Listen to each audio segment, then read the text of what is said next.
अस्सलाम वालेकुम, celebrity gossip में आपका वेलकम करती हूँ। कैसे हैं आप सब? आज फिर से एक न्यू वीडियो और एक न्यू टॉपिक के साथ मैं हाजिर हूँ। चलते हैं वीडियो की तरफ।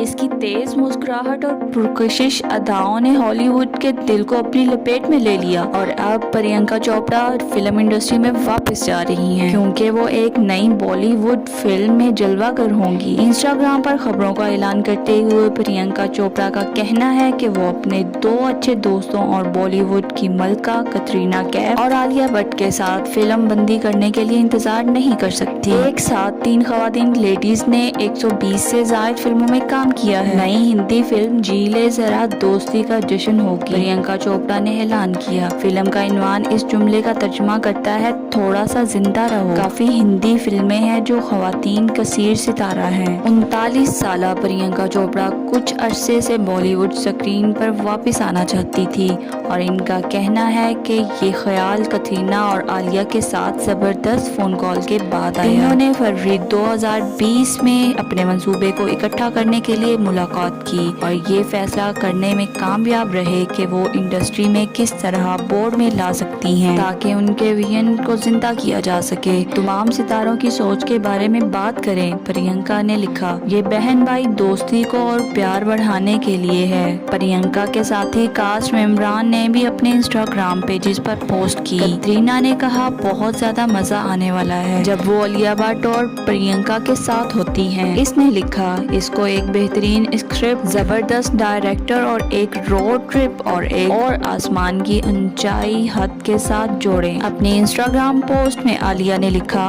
बाद में 50 जूम कॉल करें, बाद में बेशुमार हंसती हैं, मोहब्बत और जोश से भरे दिलों के साथ हम यहाँ हैं, जी ले जरा। 2 साल पहले 3 लड़कियां एक ख्वाब के साथ इकट्ठी हुई थी।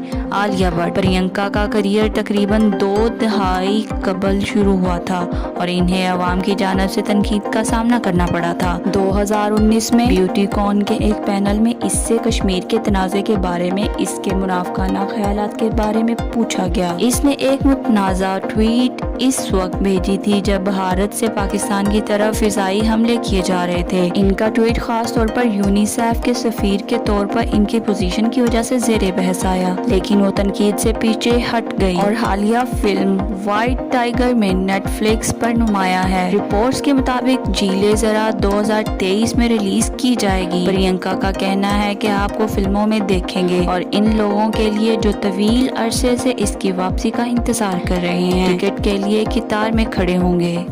क्या आप टीवी पर अदाकारा और मॉडल्स के ड्रामे और फोटोशूट को भी बड़ी दिलचस्पी से फॉलो कर रहे हैं? अगर हाँ, तो आप हमें नीचे कमेंट सेक्शन में ज़रूर बताएं। शुक्रिया। अगर आप हमारे चैनल पर न्यू हैं तो चैनल सब्सक्राइब करें और बेल आइकन के बटन को प्रेस करें ताकि हमारी आने वाली हर वीडियो आप तक बआसानी पहुँच सके। मिलते हैं नेक्स्ट वीडियो में, तब तक के लिए अपना ख्याल रखिएगा। अल्लाह हाफिज़।